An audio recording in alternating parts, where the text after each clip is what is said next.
بسم الله الرحمن الرحيم بسم الله الرحمن الرحيم الحمد لله رب العالمين والصلاة والسلام على أشرف الأنبياء والمرسلين سيدنا ونبينا ومولانا محمد وعلى آله وأصحابه أجمعين رب اشرح لي صدري ويسر لي أمري واحلل عقدة من لساني يفقهوا قولي.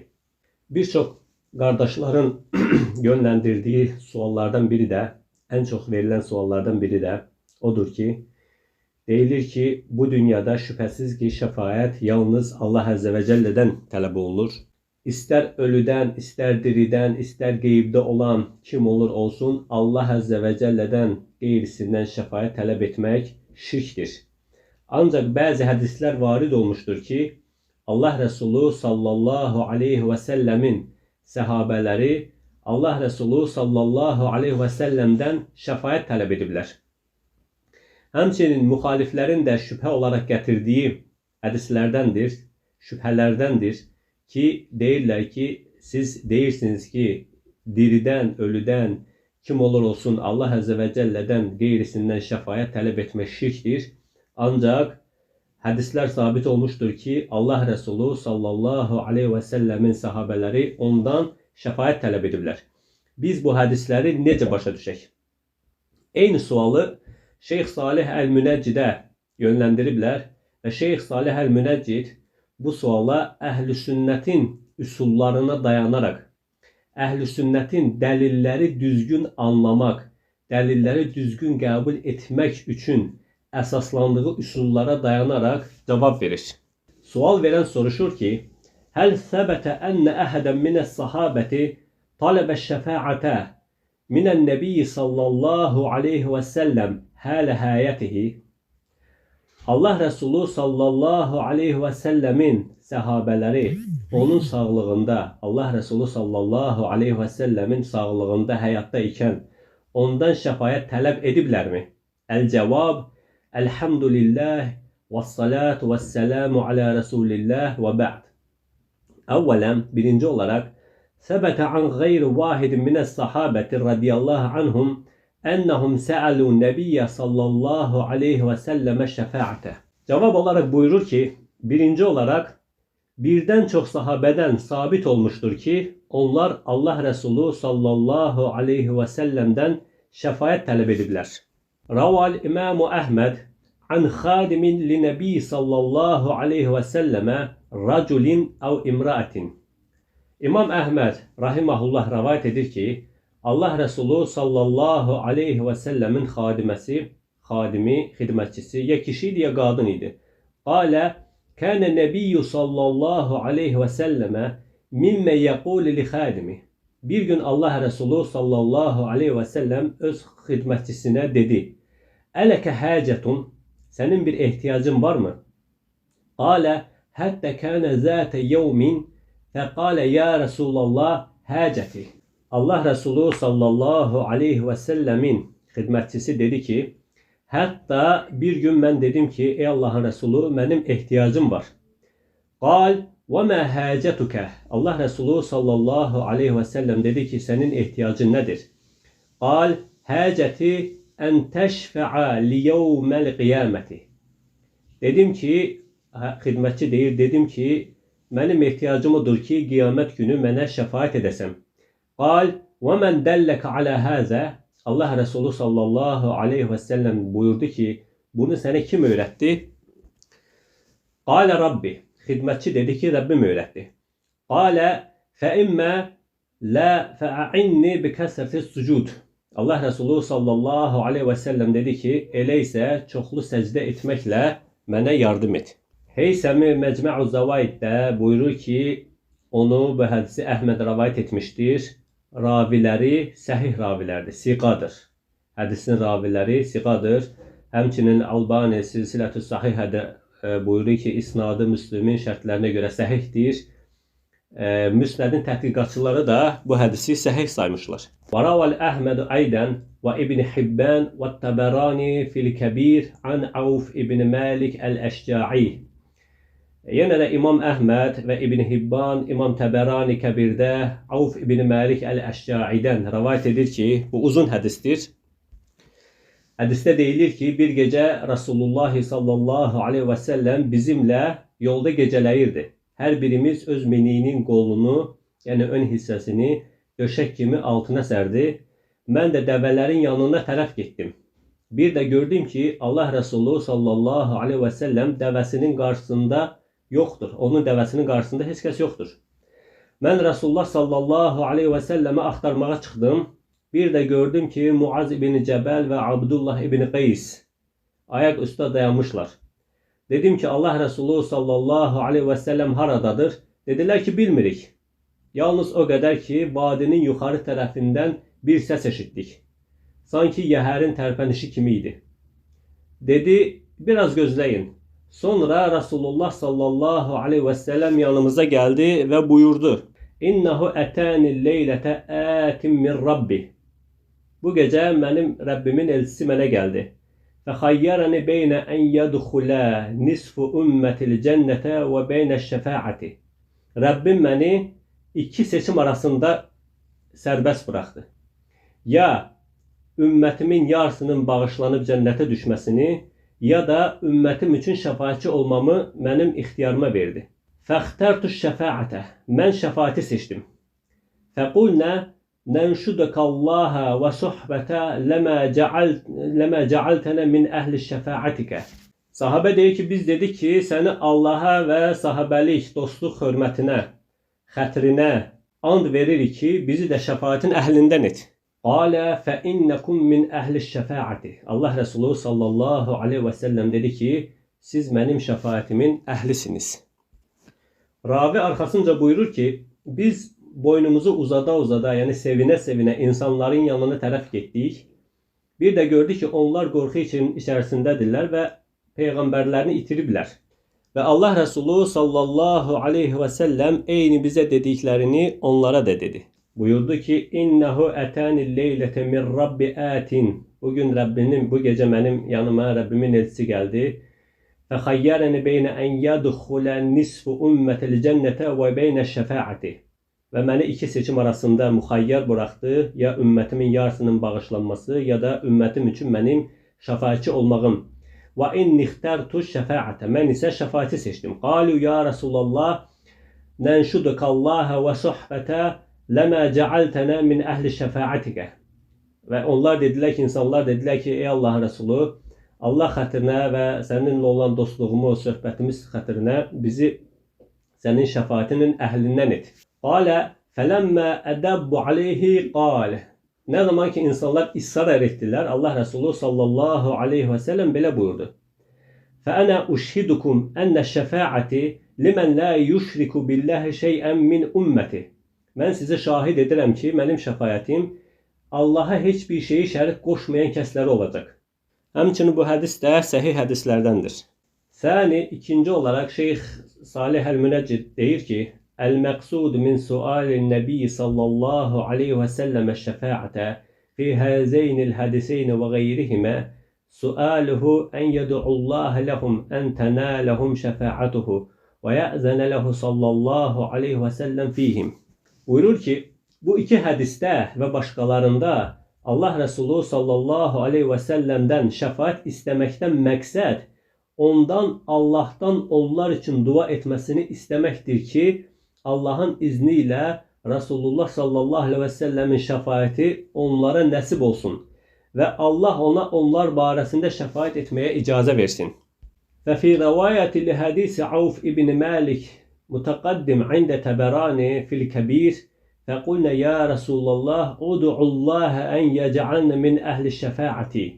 Buyurur ki, Avf bin Məlikin hədisinin Təbəraninin Əl-Kəbirində gələn rəvayətində belə deyilir. Biz dedik ki, ey Allahın Resulü, Allahdan bizim şəfaətin əhlindən olmamızı istə. Udu'ullaha, Allaha dua et ki, bizi sənin şəfaətinin əhlindən etsin. Bizim üçün şəfaət et yox. Allaha dua et ki, udu'ullaha, Allaha dua et ki, səni bizim üçün şəfaətçi etsin. Fəqalə Allahümmə cəalhum min əhlihə. Allah Resulü sallallahu aleyhi və səlləm dedi ki, Ey Allahım, onları onun əhlindən, şəfaətin əhlindən et. Thumma ataynal qawma fa akhbarnahum fa qalu.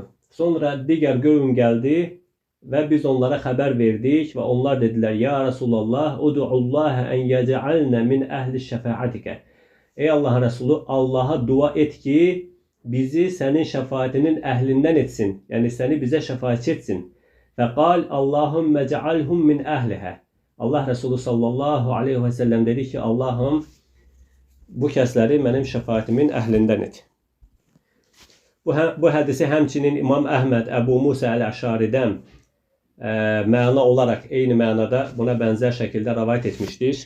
Və orada da belə keçir ki, onlar Allah Resulü sallallahu aleyhi və səlləmin yanına gəlib dedilər ki, ey Allah Resulü, Allaha dua et ki, bizi sənin şəfaətinin əhlindən etsin. Və Allah Resulü sallallahu aleyhi və səlləm də onlar üçün dua edir. Sonra Şeyx Salih Əl-Münəccid arxasınca buyurur ki, وَذَٰلِكَ أَنَّ الشَّفَاعَةَ لِلَّهِ جَمِيعًا قال عز ve Celle buyurur ki, bu ona görədir ki, şəfaətin hamısı Allah Azze ve Celle'yə xasdır. Allah Azze ve Celle buyurdu ki, قُلْ لِلَّهِ الشَّفَاعَةُ جَمِيعًا de ki, şəfaətin hamısı Allah'a xasdır. Zömər surəsi 44-cü ayədə. فَلَا يَشْفَعُ أَحَدٌ إِلَّا لِمَنْ أَذِنَ اللّٰهُ لَهُ. Onun izni olmadan heç kəs şəfaət edə bilməz. Qalə Teala, Allah Teala buyurdu ki, Mən zəlləzi yəşfə'u indahu illə biiznih. Onun izni olmadan kim şəfaət edə bilər? Və əmmə qavluhu sallallahu aleyhi və səlləmə fil hədis fəinnəkum min əhli şəfaəti fəl-mürad zəlikəl xəbər iləl vahyi an Rabbi izzət kəmə fi buşrahu bil cənnəti limən bəşşərəhu və nəhvü zəlikə min umuril qayb vallahu teala aləm. Buyurur ki, Allah Resulü sallallahu aleyhi və səlləmin bu sözünə gəlincə, siz mənim şəfaətimin əhlindənsiniz. Hansı ki, sahabələr dedilər ki, Allaha dua et, bizi sənin şəfaətinin əhlindən etsin və ya ey Allah Resulü, Allah xətrinə və səninlə olan söhbətimiz, dostluğumuz xətrinə bizi şəfaətin əhlindən et. Allah Resulü sallallahu aleyhi və səlləm onlara deyirdi ki, siz mənim şəfaətimin əhlindənsiniz. Buyurur ki, bu sözə gəlincə, bu xəbər də uca Rəbbin vəhyinə əsaslanır. Allah Resulü sallallahu aleyhi və səlləm onlara bunu vəhy əsasında deyirdi.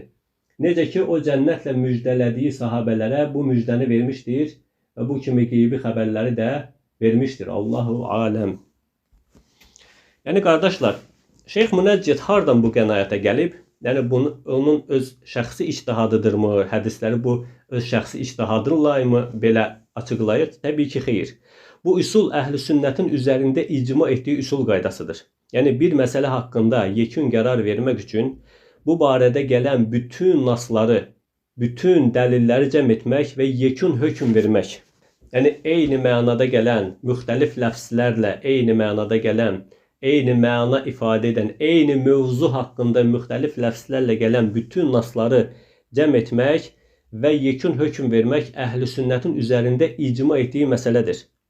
Nasların bir qismini ələ alıb, digər bir qismini tərk edərək hökm vermək bidət əhlinin, zəlalət əhlinin üslubudur. Əhl-i sünnəti digər bidət, zəlalət firqələrindən fərqləndirən ən əzəmətli üsuldan biri də budur ki, nasların hamısını bir mövzu barəsində gələn bütün nasları cəm edərək hökm vermək. Məsələn, tutaq ki, zəlalət əhli la ilahə illallah haqqında gələn bir hədisi əsas alar və şərtləri yerinə gəlmədən bu kəlməni tələffüz edən hər kəsə müsəlman ismi verərlər. Onun qiyamət günü bağışlanacağını, ümid olan kəslərdən hesab edərlər. Məsələn, Allah Resulü sallallahu aleyhi və səlləm buyurur ki, mən qalə la ilahə illallah dəxiləl cənnə. Kim la ilahə illallah desə, cənnətə daxil olar. Onlar bu hədisi ələ alaraq deyirlər ki, bir kəs la ilahə illallah deyirsə, tələffüz etdisə artıq müsəlmandır. Onun mənasını bilsə də, onun tələblərini, şərtlərini, maniyələrini bilsə də, bilməsə də fərqi yoxdur. Yəni, heç bir şərt qoşmadan, heç bir tələb qoşmadan quru-quru bu kəlməni tələffüz edən kəslərə deyirlər ki, bu kəs artıq müsəlmandır. Biz onlara etiraz edərkən nə deyirik? Deyirik ki, bu kəlmənin bir insana fayda verməsi üçün, bu kəlmənin qiyamət günü bir kəsi xilas edə bilməsi üçün bu barədə gələn bütün nasları cəm etmək lazımdır. Əhl-i sünnət bu haqda hökm vermək üçün bu barədə gələn bütün dəlilləri, hədisləri cəm edərlər və La ilahe illallah kəlməsinin bir nəfəri müsəlman etməsi üçün, qiyamət günü onu xilas etməsi üçün şərtlər qoşarlar. Məsələn, Allah Rəsulu sallallahu aleyhi və səlləm buyurur ki, Mən qalə la ilahe illallah və kəfərə bimə yu'bədu min dunillah. Kim la ilahe illallah deyər və Allahdan başqa ibadət olunanları da tərk edərsə, küfr edərsə, hərmə məluhu və dəmuhu. Malı və qanı haram olar. Burada bir şərt qoşdu. La ilahe illallah demək və Allahdan qeyri ibadət olunanları da küfr etmək. Bu birinci şərt. İnkar. Bir rukun qoşdu.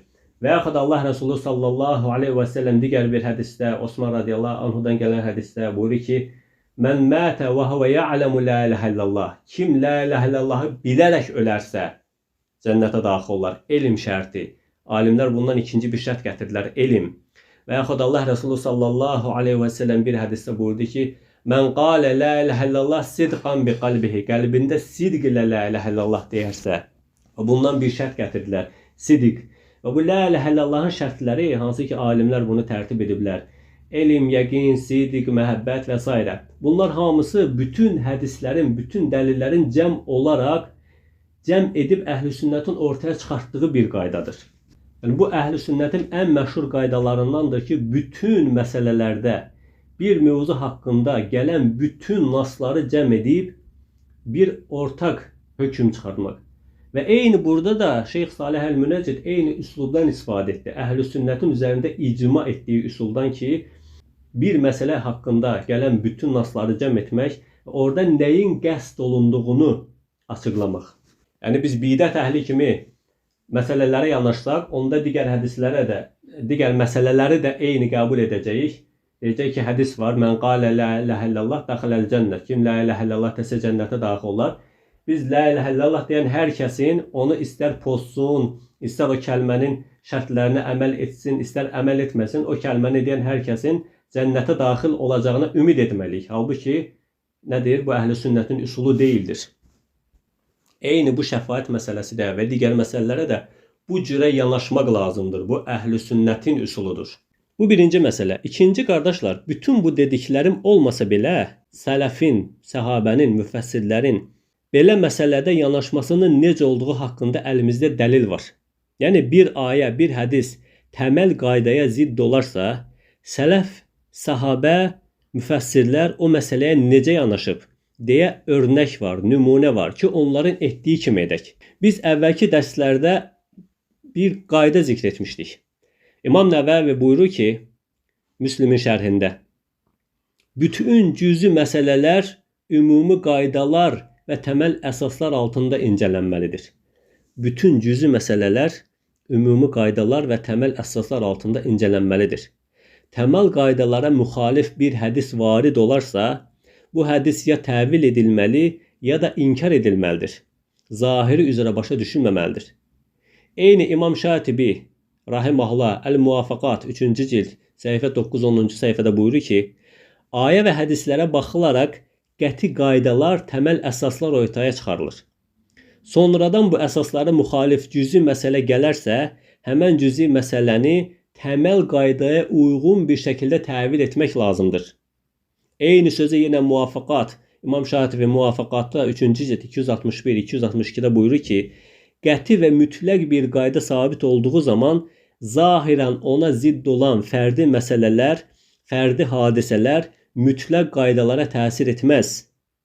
Bu səbəblə ümumi qaydalara görə fərdi məsələlər anlaşılır. Yəni, baxın qardaşlar, cüzi bir məsələ təməl qaydalara zidd gələrsə, ya o inkar olunur, ya da təvil olunur. Biz təməl əsas olaraq bilirik ki, qəbul edirik ki, şəfaətin qəbul olması üçün iki şərt var. 1. Allahın izin verməsi. 2. Şəfaət edən kəsdən Allahın razı olması. Və o bu dünyada mümkün deyil. Bu dünyada o iki şərt yerinə gəlmədiyi üçün bu oldu mənfi şəfaət. Və biz icma ilə bilirik ki, İbn Teymiyyə rahiməhullah, Muhammed ibn Abdülvahhab rahiməhullah, İbn Qayyim rahiməhullah icma zikr edir ki, şəfaətin iki növü var. Mənfi şəfaət, müsbət şəfaət. Mənfi şəfaət Allahdan qeyrisindən tələb etməkdir. Ümumən Allahdan qeyrisindən kim olur olsun, ölü, diri, qeybdə olan fərq yoxdur. Müsbət şəfaət Allahdan istəməkdir. Ya Rabbi, filan kəsi mənim üçün şəfaətçi et demək. Bu təməl əsasa zid bir hədis gələrsə, varid olarsa, ya inkar olunur, ya da təvil olunur.